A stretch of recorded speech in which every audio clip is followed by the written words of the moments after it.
The emergency beacon screamed through the void, its distress signal piercing the silence of the Kronos research station, orbiting the feral planet of Vexera 7. Matthew Chen, the station's xenobiologist, bolted upright from his bunk, his heart hammering against his ribs. Another crash, he muttered, pulling on his thermal suit. This marked the third ship in 2 months to fall victim to Vexera 7's electromagnetic storms. Haley Rodriguez, the station's chief medic, was already in the hangar bay when Matthew arrived. Her dark eyes reflected the flashing red alert lights as she loaded medical supplies into their shuttle.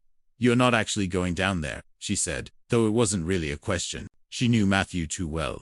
"Someone might be alive," he replied, checking the shuttle's atmospheric readings. "Matthew, the entire planet is a death trap. Those things down there, the blood—" "I know." Haley grabbed his arm. "They've killed every rescue team we've sent. Command classified them as apex predators. Unreasonable, untamable, unstoppable." Matthew met her gaze. "Then, I'll be careful." The descent through Vexera 7's atmosphere was violent. Lightning carved purple scars across the bruised sky as their shuttle bucked and shuddered. When they finally broke through the cloud layer, the crash site came into view, a commercial transport vessel, its hull torn open like a metal flower. Scattered across a crimson forest, they landed 50 meters from the wreckage. The air tasted of copper and ozone. "Life signs?" Matthew asked, scanning his datapad. Haley checked her medical scanner. 1. Faint. Northwest section of the debris field. She paused. "Matthew, there's something else. Multiple heat signatures. Large, moving closer. The Bloodfangs." They'd seen footage from previous expeditions. Creatures the size of Earth's ancient bears, with obsidian scales that absorbed light, 6 eyes that glowed like dying stars, and jaws that could crush titanium. The indigenous Vexerans had named them Ketharoxa, devourers of hope. Matthew and Haley moved quickly through the wreckage, following the life sign. They found her pinned beneath a collapsed bulkhead, young cargo pilot, barely conscious. Her leg twisted at an unnatural angle. "We've got you," Haley whispered, already administering pain medication. That's when the growling began. It resonated through the ground, through their bones, through the very air itself. Matthew turned slowly. 3 Bloodfangs emerged from the crimson forest, their scales rippling like oil on water. They were magnificent and terrifying, Volution's perfect killers. Their 6 eyes fixed on the humans with an intelligence that sent ice down Matthew's spine. "Don't move," he breathed.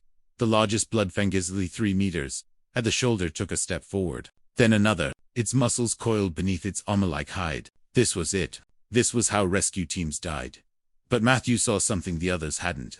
The creature's gait was wrong. It favored its left side, and their blood, dark as midnight, seeping from a wound in its flank. Something had injured it, badly.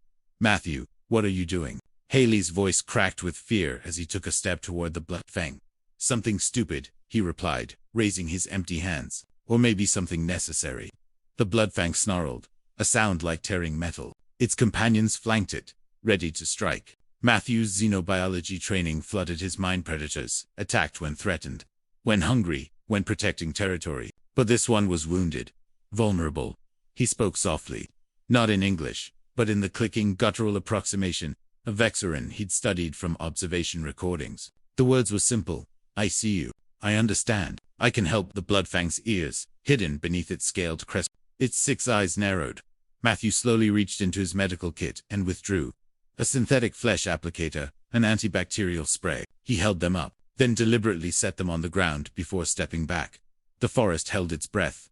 Then, impossibly, the Bloodfang sat. It lowered its massive body to the ground with a grace that belied its size, turning its wounded flank toward Matthew. The other 2 creatures watched, their postures shifting from aggressive to curious. "By all the stars," Haley whispered, but Matthew approached slowly, his hands steady, despite the adrenaline screaming through his system. Up close, the Bloodfang was even more magnificent. Its scales weren't merely black, they held constellations within them, tiny pinpricks of bioluminescence that mapped unknown galaxies. The wound was deep, likely from another predator's claws. Matthew worked quickly, cleaning the injury with practiced efficiency. The Bloodfang's breathing was heavy but controlled. It could have killed him with a single movement. Yet it remained still, trusting this strange, soft creature with its vulnerable flesh. "Almost done," Matthew murmured, applying the synthetic flesh. It bonded instantly, sealing the wound. When he finished, he stepped back. The Bloodfang rose, testing its weight on the injured side. Then it did something that would baffle xenobiologists for decades. It lowered its massive head and pressed its forehead gently against Matthew's chest. A gesture of acknowledgement, of gratitude. The three Bloodfangs melted back into the crimson forest, silent as shadows. Haley was at his side immediately. That was the most reckless, idiotic, incredible thing I've ever witnessed. Matthew was shaking now, the reality of what he'd done catching up to him. They're not mindless killers. They're intelligent. They understand. You changed everything we know about this planet, Haley said, already stabilizing the injured pilot. Command won't believe it. They don't have to believe it, Matthew replied, looking toward the forest where the Bloodfangs had vanished. But maybe they'll stop sending kill teams now. Maybe they'll send diplomats instead. As their shuttle lifted off, Matthew caught one last glimpse of the crimson forest. 6 glowing eyes watched from the shadows, and in that moment, he understood a fundamental truth about humanity's place in the cosmos.